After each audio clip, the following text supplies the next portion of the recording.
Welcome to the Windows Computer and Technology channel, and Microsoft has acknowledged a little change that they did back in March, and that until now we had no info or nothing.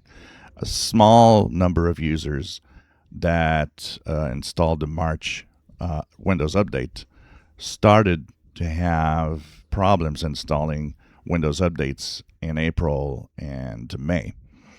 And at first, it's a very small subset, but it's just enough that we could see that there's definitely something happening.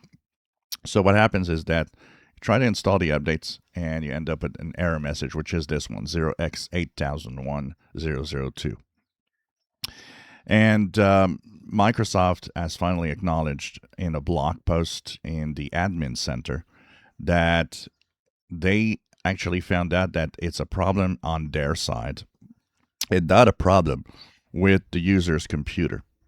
And what's happening is that those affected by this error message, they changed basically the time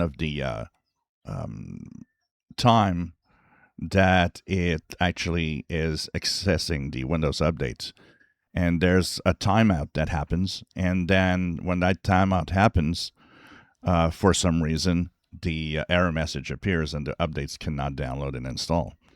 So it, once again, is a very small subset of users. But if you see this, Microsoft acknowledged this this week and said we are working on the fix for the timeout issue on their side and the server. And they say once that is going to happen in the next days or weeks, the Windows updates are going to start downloading normally, and you will be fine and be okay. So expect that this at some point is going to be fixed and that things are going to be back to normal. I'd be curious to know, because I haven't seen this error message and anybody really complaining much. But if you are out there since March, are there any of the viewers that have encountered the impossibility of installing updates, Windows updates, after March of this year, and that have seen this error code? If you enjoy my videos, please subscribe, give us thumbs up. Thank you for watching.